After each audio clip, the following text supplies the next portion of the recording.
Hey folks, this is Ben Gessel. I'm going on a little walk that my buddy slash landlord, and because he doesn't like to be on YouTube, I'll keep his name anonymous, but whatever. My friends at the house I'm at always is worried that I'll get beaten up, mugged, and there's literally nobody out here right now at all. There's no one. No one.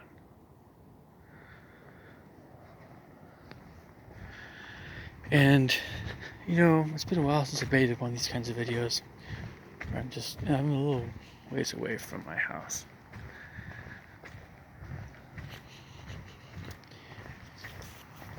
I needed to get out. I needed to vent. I needed to talk to you guys about stuff. I did this a lot in Kenmore. A lot. I know I have over 1,000 videos.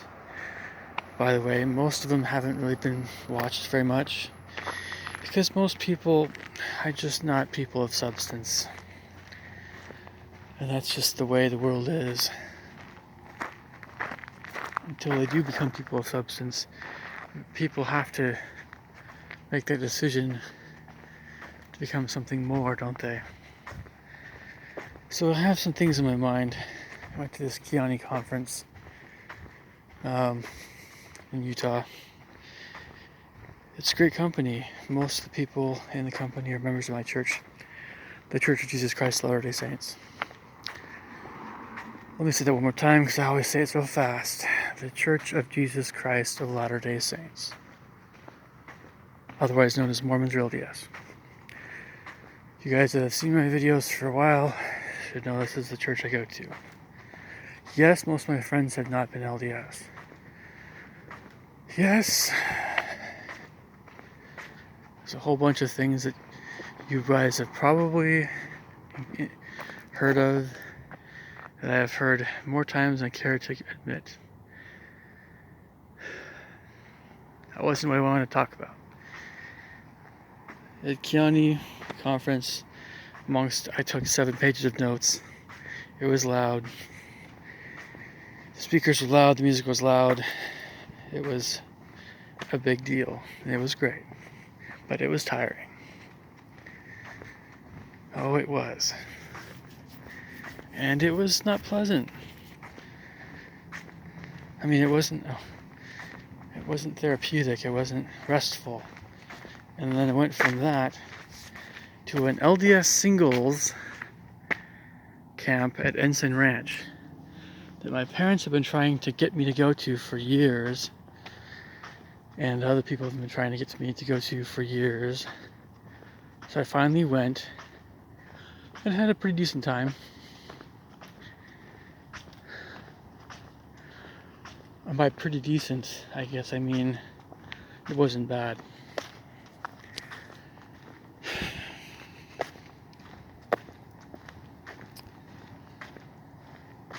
Let me tell you guys something that really stuck with me about the Kiani conference and something I've been thinking about quite a bit. And this is what I want to focus on, at least for a bit in this video. As that market. I just want everyone to know that's going to watch this video or ever will watch this video, make it up to this point. This is a truth that is incontestable about the world and about the way people are. And it doesn't matter what religion you are, it doesn't matter. None of this truth, when you think about it, is very much for real. It is true. It is no doubt about it. No doubt whatsoever. H&H Market in Delhi, ATM. That's right. This is the hood. Not really, because there's a house with a purple light inside and lots of nice looking cars, and Everybody lives in a nice little house, so no, this is not the hood. But some people, I'm just being sarcastic here, kind of. It's all relative, isn't it? It's all relative. When I was in Kenmore, there's a bunch of neighborhoods, like Forest Park. Where I'm at right now is really not much different. It's just more urban. We still have trees.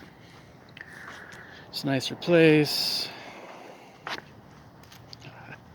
That's not what I wanted to talk about. My truth I was talking about. The truth is this. Every single person that you've ever talked to, including your own parents, and I do mean every single person, everyone, when they have talked to you, they are not always talking to you. They are talking to themselves. Let me explain. People only know what they know. Their only frame of reference regarding who you are is with their own eyes, their own nose, their own senses.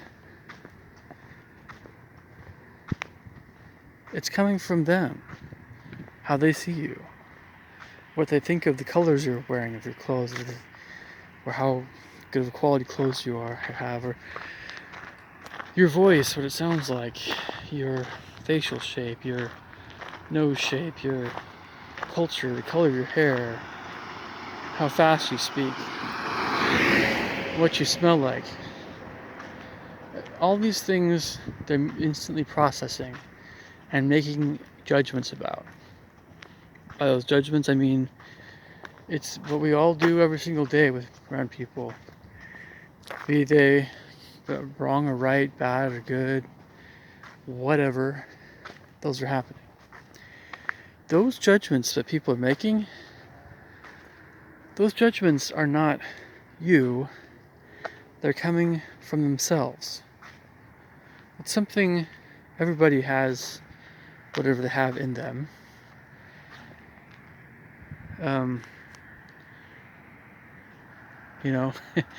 Whatever, if it's genetics or whether it's who knows what, a baby infant smelled a lot of corn when they were younger. So if they smell corn when they get older, yeah, that smells familiar. Or at least I seem to have that. Where have I smelled that? I mean, I don't know. Maybe it's not the best example of talking about. But we don't know why people have preferences the way they do. We don't know. We just don't know. We don't know why some people prefer blondes, and other people brunettes, and other people redheads maybe. And then other people prefer people with black hair. Some people prefer African women, some people prefer Asian women, some people prefer European women, some people prefer American Indian women. We don't know why people like spices. Some people like spices, some people don't. This is on and on and on. And getting back to this whole human relationship thing we have, well, we need to be around humans to be happy on some level, whether it's just one or two or a whole bunch. We need that. We need community. Even the most introverted people need community. Otherwise, you get a little bit crazy in the head. After a while, being out in the remote northern Canadian wilderness, old hermit until he dies, That old hermit still needs people. And if he isn't around people, he's going to be sad. That's just the way things work. I don't care how isolated someone can be, how able they are to just be by themselves and be happy. On some level, they're going to be sad. That's how we all are. It's just rule of life. So what I'm talking about here seems to run counter to that, because what I'm talking about is this idea that it really does not matter at all what people think about us at all. And I do mean, I'm not just talking about the attractiveness thing or whatever else. I'm talking about literally everything does not matter. But we think, wait a minute, I've always had a problem with that truth. I've always had an issue with that, because wait, aren't we supposed to be connected as human beings? Some part of me feels like it should matter. It does matter. It does matter what people think about us, because we're connected with people. When we have relationships with people, we care about what they think about us, right? So how can that be a truth that doesn't matter what people think? Well, that's not the truth.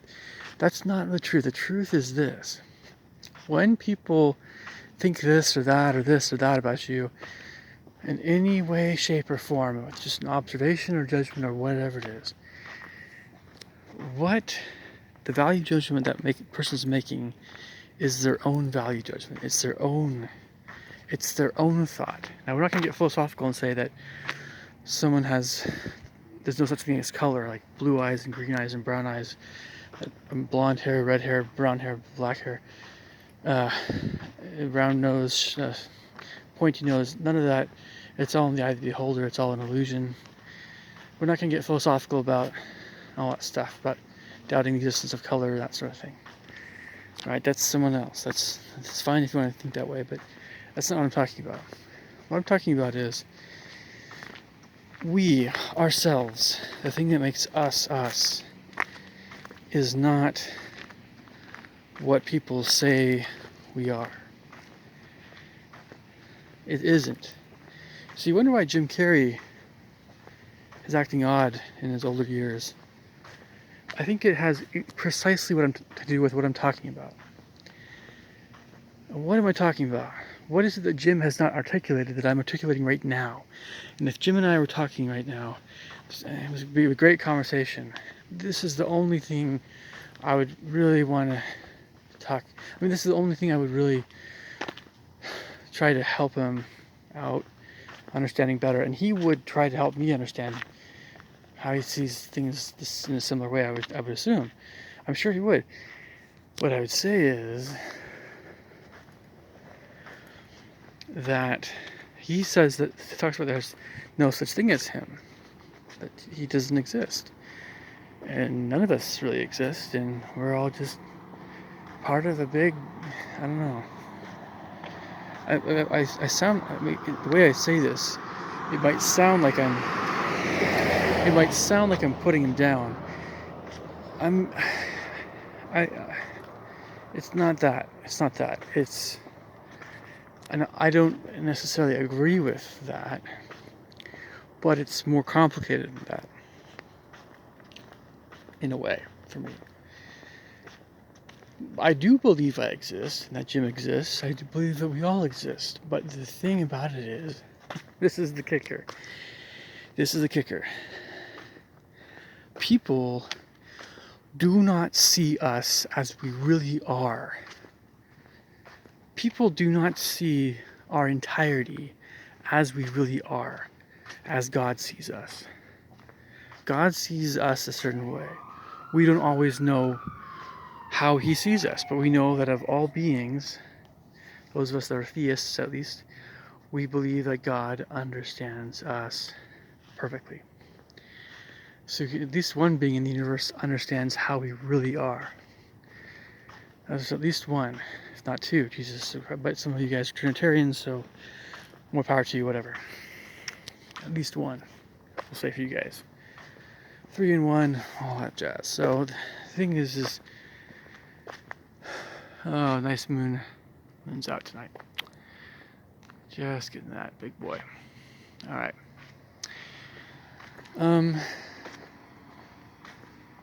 What I'm trying to say, just think about all the things that people have ever said to you. Think about all the things, everything. It's almost impossible, isn't it? could be very loving things. It could be things that you believe to be true about yourself. It could be, and you still ought to believe those things that you feel are true. That came from a loving place, like your parents, if your parents are good people. I'm not saying discard everything. I'm just saying, just think about all the things that anyone's ever said to you. Any observations, anything whatsoever. It's impossible to think of them all, but your subconscious brain will remember everything, at least in the next life. But do your best. Go through it all. Go through it all. The bad, the worst, the traumatic, maybe not the traumatic. Skip that part. But be aware that this is something that's happened to you, and then the good stuff too. And just think about how many things that people have said to you. Now, just really think about it as you're being introspective about yourself. How much of this stuff is even remotely accurate? Or 25% accurate? 40% accurate? Even if it's 80% accurate, it's still not quite the full shebang of who you are as a person. But maybe going on an 80% accurate thing, maybe that's not a bad thing to totally discard. Maybe, Brigham Young said that there was a slight shred of truth about what someone was saying about him. He would still pay attention. Well, that's Brigham Young, and that's very admirable, but what I'm trying to say is, if it was hurtful, but something that makes you feel pain, oh man, it's worthless. The person who said that, they're an idiot. They're a jerk. They might be evil. That's a very strong word to use, but it's not completely erroneous to say something like that. And people think they can go 50 miles per hour on this road. I got it. I get it.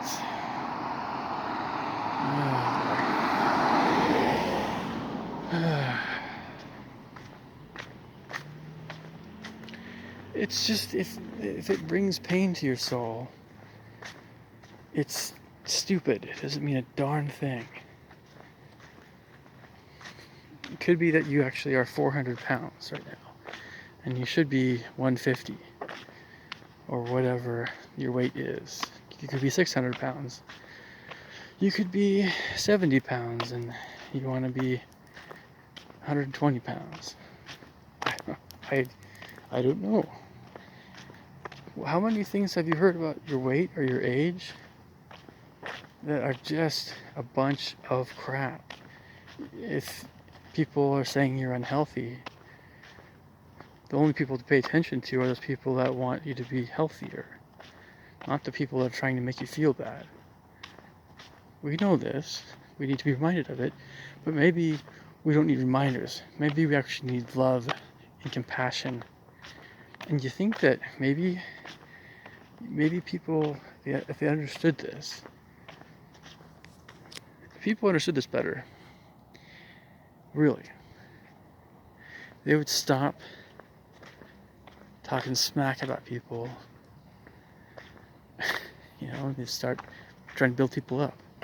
We don't say things that are dishonest to people. We don't say things to blow smoke up the butt or whatever. It's like, no. We believe in being honest, but we also believe that we don't know a lot of things. The people we talk to on a daily basis, people we talk to on a weekly or monthly basis, people we talk to on a yearly basis, the people we talk to once in our entire lives, we don't really know who they are like God knows who they are. Let's just admit this right now. None of us are even close to where God is. So why in the heck would we say these things about people and think that they're 100% truth? They're not. It's all just a bunch of observations.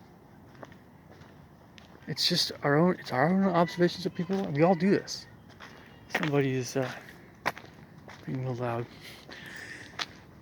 it's all just our own observations. It's other people's observations of ourselves, us. It's our observations about other people. But none of this is 100% truth. I mean, you could say that a little kid is a little cutie, and we'll say, yeah, that kid is a little cutie. You're right. Oh, isn't that little kid so adorable? I think we can probably accept that to be 100% true. There's no reason why you wouldn't.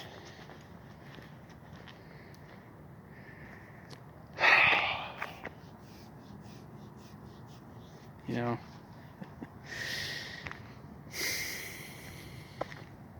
Now, I want to go farther.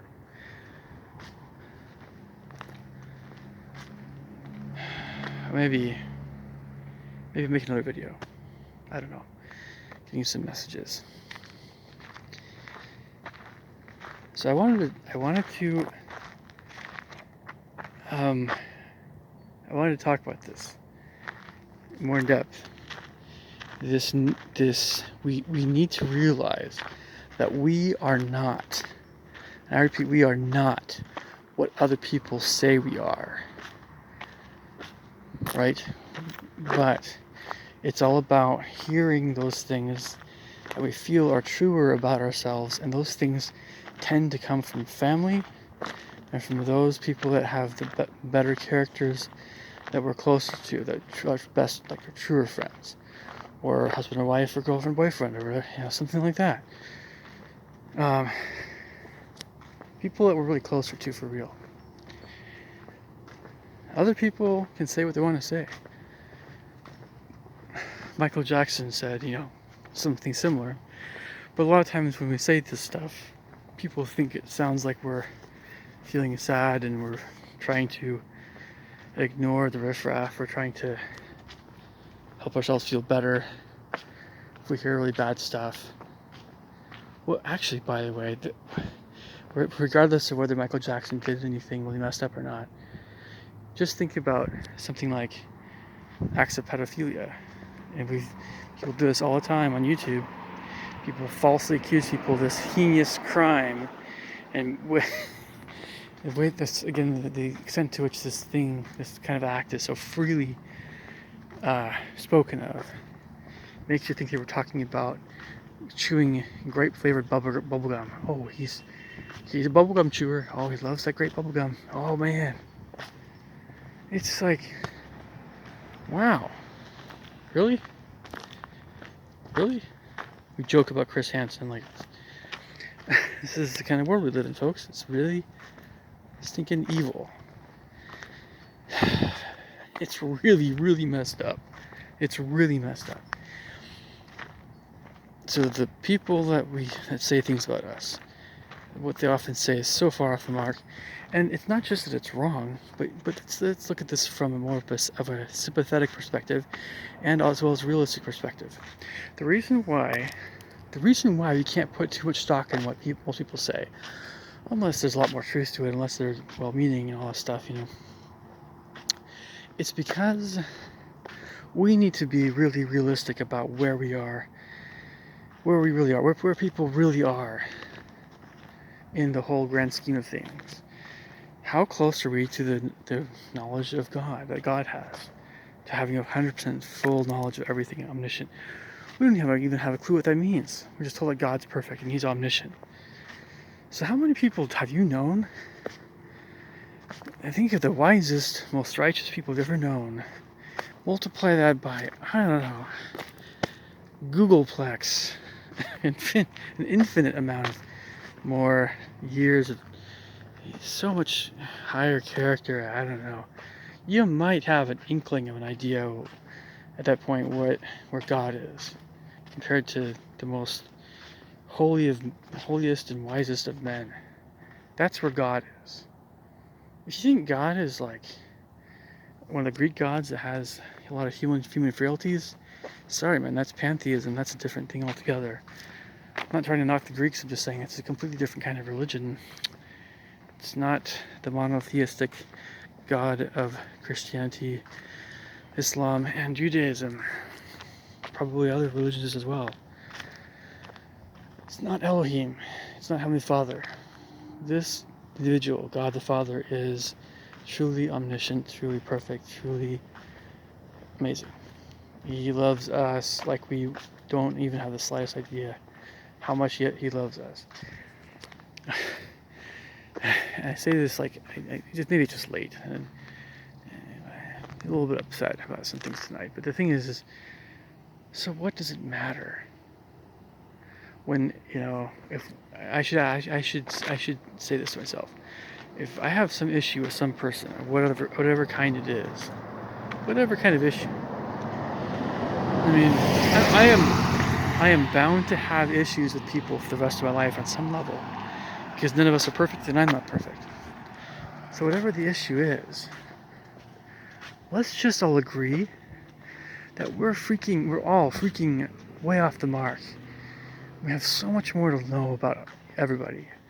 So why can't we just all realize and repeat this truth? Who we are, who we actually are, is a different matter entirely than what all the things that people have said about us. I don't care how true we think that those things have been. It's not who we are. And as crazy as it is to say this, even our own parents still fall short of how God sees us.